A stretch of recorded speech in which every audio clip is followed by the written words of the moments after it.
Hello, everybody. Welcome to the 25 to Life podcast with Ray and Alex.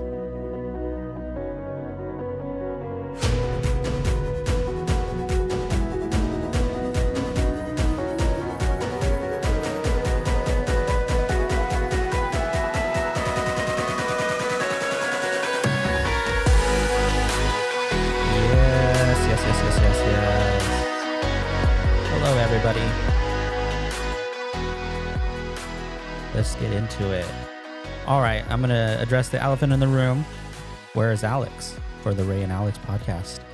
Well, I want to share with everybody that we had a wonderful trip and we kind of just got back and it's pretty late. So, but I wanted to make sure that we get something out. So we recorded ourselves on the road.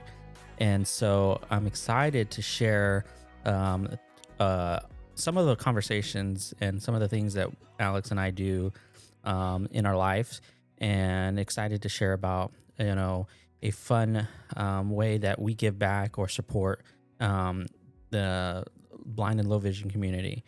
And so with that said, you're going to hear a lot about Linux, my guide, and some of the wonderful things it took to get him and the people that helped get him prepared for me and other individuals that are needing service animals. So without further ado, here is our road podcast. And sorry for the quality, but wanted to get something out for all of you listeners and greatly appreciate all your support. Thank you. All right, honey. Are you ready? Yes, ma'am. So like Ray said, this is a special edition podcast. We are on our way back home from Guide Dogs of America's Illumination Dining in the Dark dinner. Yes. In Selmar, California. Yep. So just a little bit of backstory.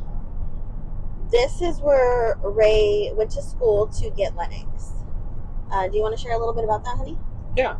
So it was back in 2021. We were just talking about this, and it was like last couple of weeks of February, and you were just like at Stella. Stella was like 3 months. Literally 3 months old. We're moving into our house, and I get a call January? Yeah. Hey, you've been accepted. We'll need to have you down at GDA at the end of February, and you'll be gone for 3 weeks. And so oh, hey, hon, by the way, I did get accepted for that guide dog. Remember, we were talking about how this will help me be more independent. And yeah, so got a chance to go down there for 3 weeks and spend some wonderful time with a great organization and learn about them, and also get Linux Yeah. the guide, and it's been amazing. And thinking about it, it's like, man, it's been 5 years No way. that Linux and I have been a team together, and almost over 11 trips to DC and many other trips to other areas. We've done Disneyland, Texas, Legoland, Texas. He did amazing on the road trip to Texas, by the way. And always. And He's a true road dog. I knew you were going to say that. But to me, it's been a wonderful journey. And Linux is my first, my first guide dog, and talking to Zach yesterday, and he's like, yeah, Ray was one of those. One of my first outreaches that I did, was successful in the time when he first started working for the organization. And now just getting the opportunity to support them like they supported me.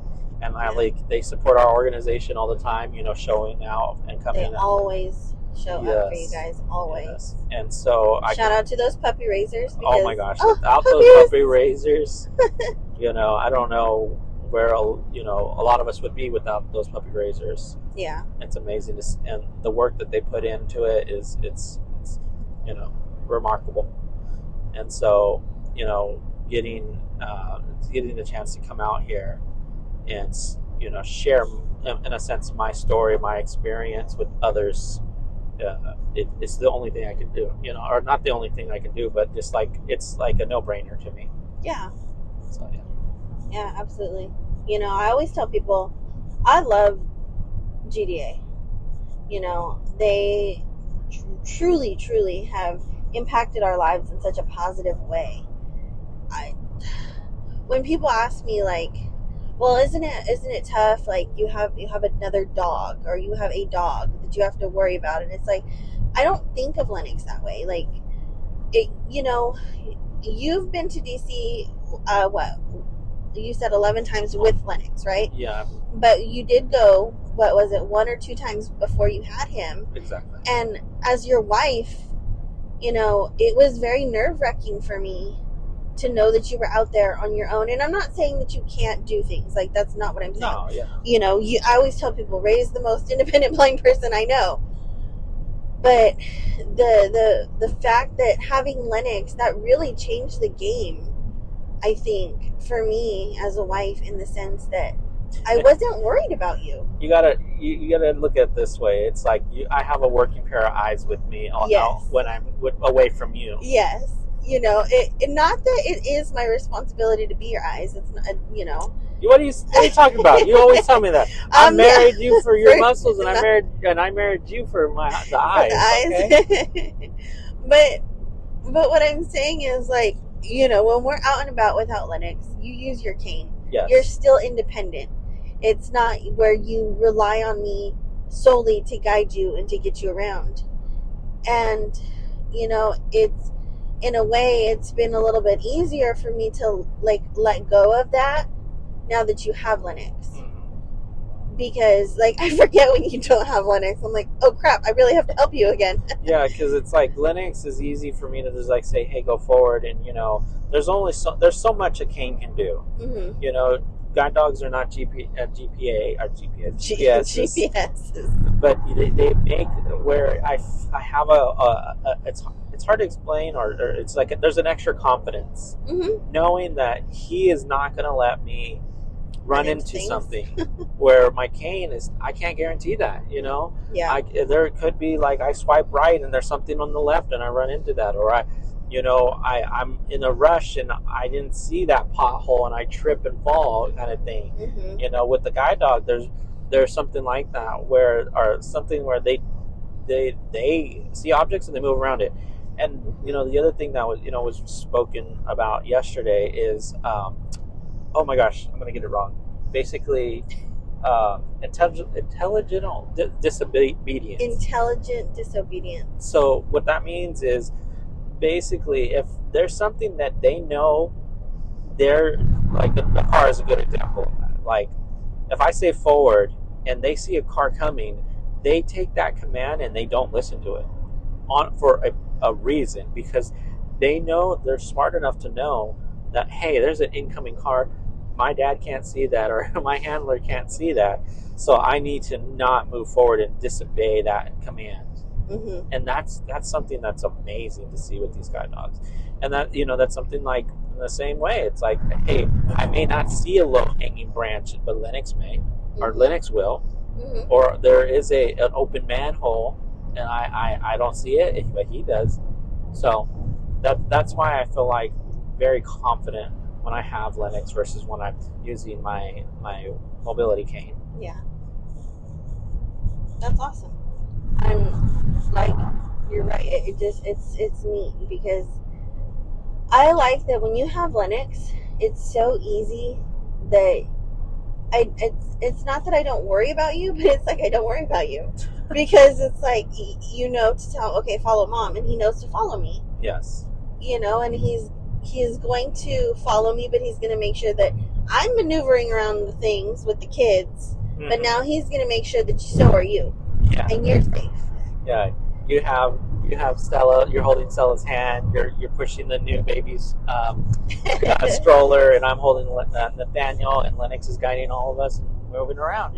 Yeah. That's the one of the biggest reasons I chose to get Lennox is for that type of independence, because I seen that when we were growing with having Stella, and now with this new baby coming, You know, it continues to make that decision, you know, the right decision for me. Yeah. And I think for me, it gives me the confidence to know that yes, our family's growing, but we're still going to be okay. Yeah. You know, and if it wasn't for the work of the puppy raisers and the kennel techs and the veterinarians and the instructors, and even down to the admin side of things. Can't forget the admin. You know, Zach and Greg and just everyone, even down to like the social media. Yeah. You know, if it wasn't for the work that they do, getting the word out there, and just, I mean, it's just so impactful. Like, you know, hearing them talk last night, it was like, man, you make me want to work there. You make me want to help out. You know, it's inspiring and encouraging. Yeah. And that's the thing about GDA is that they're like a family down there. And they also extend that, of course, to their students. You know, it's like one of those things. It's like I call Greg up and I say, hey, Greg, you know, can we, you know, can you do us a favor here? And he's like, not a problem, right?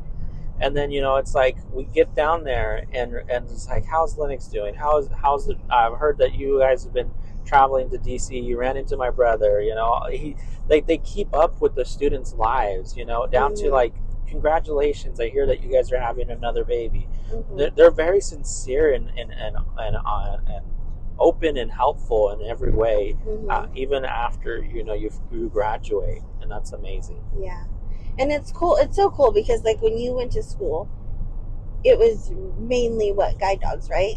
And it was mainly guide dogs. They were entering into what they call their TLC, or their tender loving canines,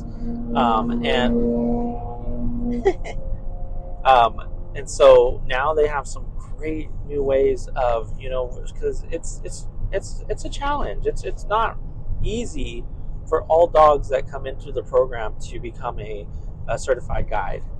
You know, very rigorous training. Very rigorous, and it's high demanding. You know, and it rightfully so. You know, there's livelihoods being, you know, that are being relied on these service animals. Yeah. But that doesn't mean, like, what happens to those that don't pass those, you know, those rigorous tests. There's other things that they're able and capable of doing. And so, you know, with Guide Dogs America, you know, they've found a way to make those transitions to other supports. And, you know, it's awesome to see how they're utilizing these animals for PTSD. Thank you. For not parent-teacher conference, okay? Yes, no.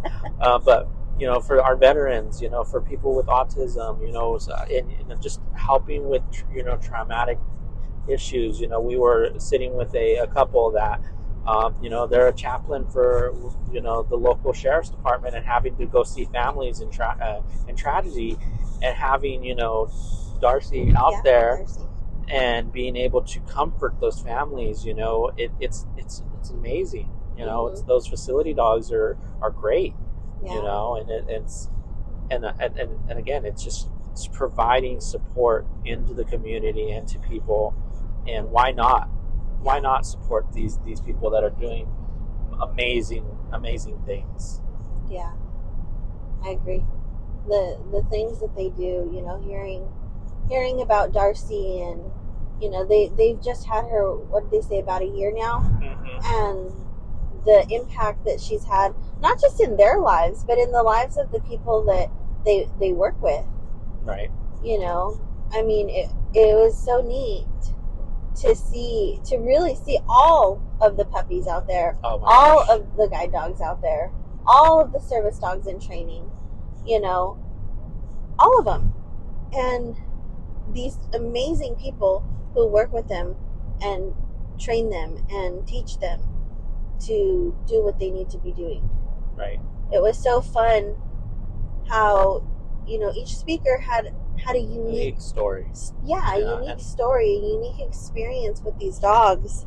Yeah. And I'm gonna totally botch his name, so I'm not gonna even try. But the gentleman who was a veteran and he's going back to school. Oh, yes. And to be able to go back to school and to help other veterans, that's amazing. Yeah. Going into, chemistry or like chem labs and, having the ability to have that service animal to help them through that process, because there's a goal that that individual wants to be able to accomplish, and that is being done with the support of his service animal.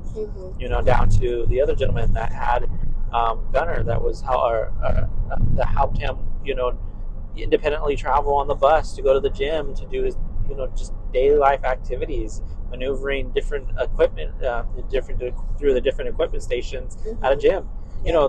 A lot of times people may not see how much that's an impact in somebody's day-to-day life, but it is. Hearing that, he was afraid to just to venture out of his home, and then he got Gunner and be able to live independently. That's truly the goal, isn't it? Right. To be able to live independently. Yeah. And go back a little bit, for me, it's just I'm always at awe. Like, I just look at it as like, man, Lennox is going to be 8 years old this year, and it's like the amazing work that he's done for me. And then, that's something that you have to think about on as a handler, is like, is your dog happy doing the work it's still doing? At a time they do retire. I don't know if you knew that, but they do retire, and every time I think, I was like, is this the time for Lennox? And this guy, the pep in his step is so, and especially going to the school today or yesterday. Yeah. He knew right away where he was when, we didn't even get him out of the car yet. He knew. Was like, oh, walking down the trails, I know this. I know I had to do this 100,000 times before I could become I got to make sure I'm doing my top A game out here. It was funny to see, because when we're speaking to the kennel tech, that you guys had never, you and him really hadn't gone down there when you were in school with him, right? Yeah. And him knowing exactly where he needed to go and take you. Yeah. That was so cool to see. Yes, he's not a GPS, but you were giving him the directions, and he was like, wait a minute, I know exactly where we're going. Okay, let's go. Yeah. And to see that little pep in his step, the way he wags his tail when he's working, you could just tell he loves his job. Right. I know we talked a little bit about it with the people at our table, like, oh, do they get to be dogs too? Absolutely, they get to be dogs. Yes. Yeah, and that's the thing for me. It's like I will continue working with Lennox, or Lennox will keep working with me, until he's ready to retire. But right now he's not. Every time we go to the airport, that guy knows, okay, we're going. We're traveling. We're going to be serious. I think he has the travel bug. I think he likes to travel. He does, and luckily he's going to be doing a couple of trips this week. So yeah. I'm excited for us. And again, it makes me excited and feel confident when I do these types of travels, because I have him. And again, so back to the reason being down there is supporting the cause of their elimination dinner, and again, being able to continue to spread the awareness of how beneficial these programs are for people. Yeah. I encourage anybody who is curious about it or has questions to ask. Look them up. But they're, what is it? Guide Dogs of America Tender Loving Care? Yeah. TLC. TLC, yeah. So you can find them on the web, just Google it, or they're on Facebook or Instagram. I love seeing their Facebook lives where it's Puppy Day, where the puppy raisers are receiving their new puppy, going home with them to my favorite one, it was a while back, when they get to name the puppies and you learn their names. Yes. So adorable. And then watching them learn their name. Yeah. That's so amazing. Yeah. There's so much that goes into it, from like when they're born to the 8 weeks when they're ready to go out, to the point of like the check-ins, with the puppy raisers. The puppy raisers have individual clubs that they participate to make sure, like, they're not doing it alone. That's the one thing, again, it goes back to that family mentality. It's like, you're not alone in this. You have so many veteran, puppy raisers. You have people that are starting from one puppy to their 20th, to their 30th, to their, I've heard there's been so many of these families that are just, that have been doing this amazing work. And it's a great, again, it goes back to that. It's like a great cause. Yeah. And it's amazing. It is. It really is. It makes me happy, honestly. And this trip, it was nice. It was a nice little one-night getaway. Right. But for such an amazing cause.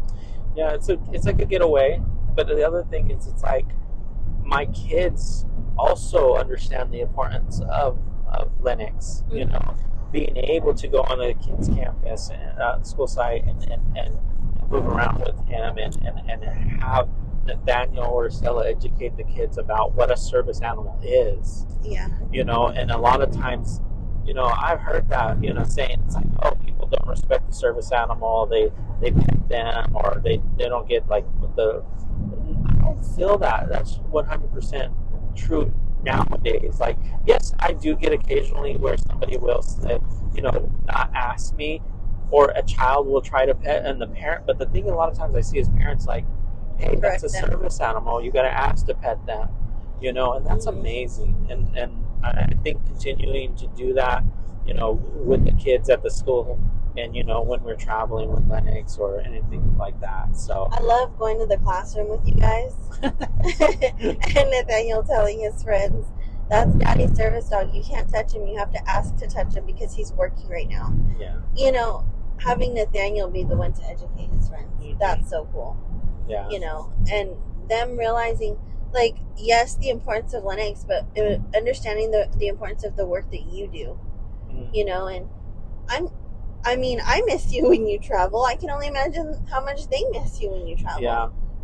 But they understand. And I think even them knowing that you have Lennox. Right. I was just going to say that. Like, them knowing that I have Lennox and knowing that I'm going to be safe because of him, because they see Lennox and I work all the time and see how he helps me. And then, it's like, I think you were telling me earlier, it's like the kids don't know a life without Lennox. Yeah.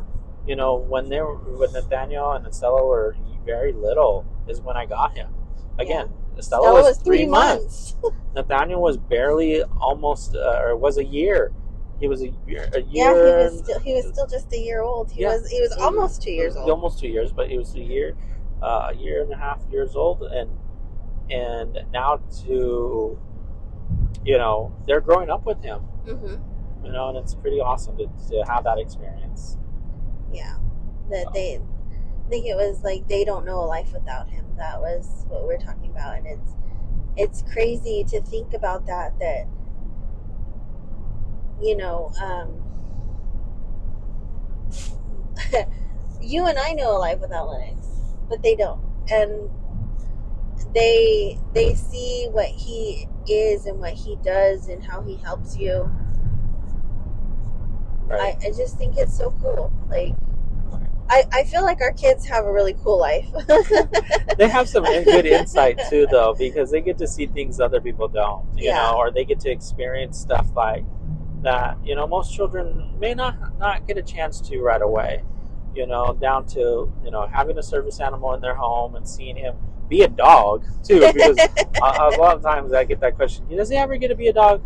Ask Nathaniel and Estella how many times Lennox is a dog and how many times they steal their Cheetos. Or Lennox is doing this, or Dad, hey, Lennox, is licking me, like, he's a dog too, guys. So it's amazing. But I just again, continuing to reflect, and this trip going back home, I tell you, I will do it all the time. Anytime I'm asked to get a chance to share and bring awareness to this great program. Yeah, because where would we be without it? Can you imagine a life without Lennox? No, I couldn't. It makes me cry thinking about that. When I think about, like, when you tell me he's 8 years old, I'm like, no. He got a lot of time. No, he's not. He's still a puppy. He got a lot of time. You know, it just, I don't know. I love Lennox so much. Like, I always tell people, you know, when they see the crate in the back of our car, that's my third car seat. Well, soon to be fourth car seat. But, you know, it's the safest place for him to be in our car. Yeah. And it's something, like, I get it. It's hard for people who aren't animal lovers, who aren't used to dogs or cats or anything like that, to understand it. But this is our life. Right. You know, and the life with Lennox the guide. I'm just in awe. Like, how smart they are, too. You know, not just Lennox, but I was looking at these other dogs out there yesterday and seeing how well behaved. Like, they really want to say hi to each other and they know they can't. Yeah. You know, that discipline. Takes a lot of practice, I'll tell you that right now. Some of us as humans don't have that type of discipline as those dogs do. Even that puppy, what was she, three months? 6 months? I don't know. Yeah, like that. I think it was like 6 months. So tiny, but so well behaved. Like, she's, you know, we were at that stop at the crosswalk, and she sat there and she looked at Lennox and she was like, I can't say hi, Mom, I really want to say hi. You know, and her handler was like, good girl, you know, and it was just so neat to see that. Yeah. And how little the training does start. Oh yeah, definitely. It's almost an 18-month training before they go back to the school and do their advanced training. So a lot of that is that obedience training. You know, the housebreaking, you know, and things like that. Don't eat the shoes. Don't eat mom's shoes. Don't eat mom's shoes. But when you get Lennox, he's how old? He's typically they're around 2 years old, a little bit more, depending, or a little bit less, depending on like how they do it at school. Lennox was a little bit, I would not, unfortunately, like, he was during COVID, so it was a little bit more challenging. But yeah, typically around 2 years was when you get your guides or your service animal. Man, so they have to do 2 whole years of training before they even meet their forever person. Yeah.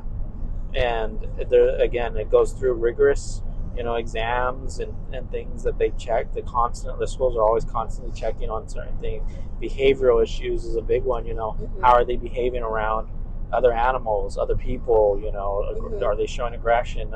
So, because again, when they send these dogs out, or these service animals, out, they want to have 100% confidence that they're going to do the amazing work for those people. Yeah.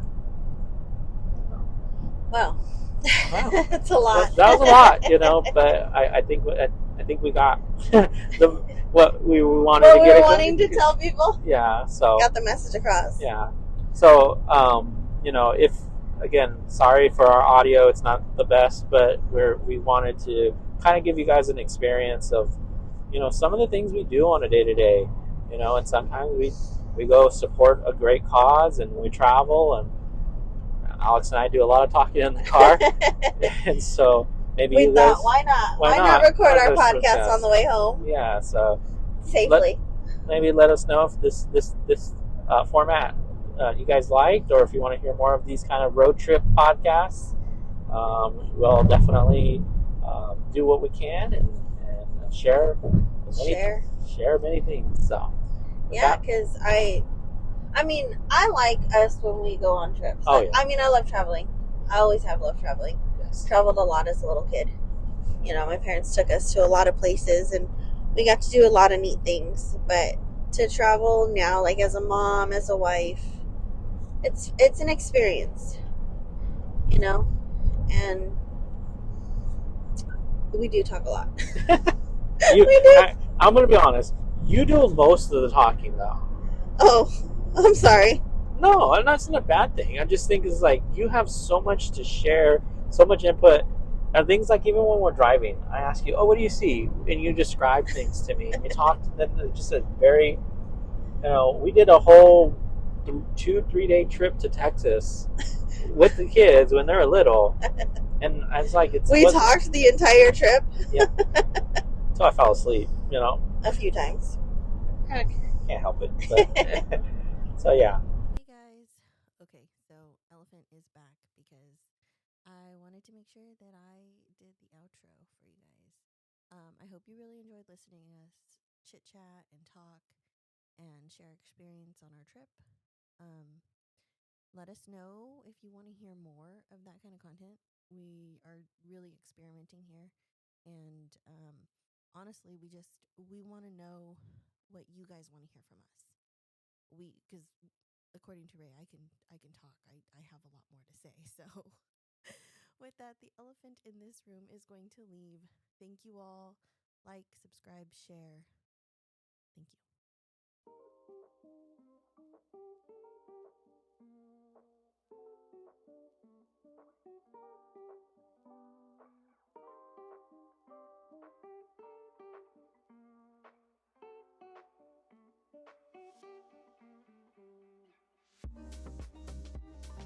you.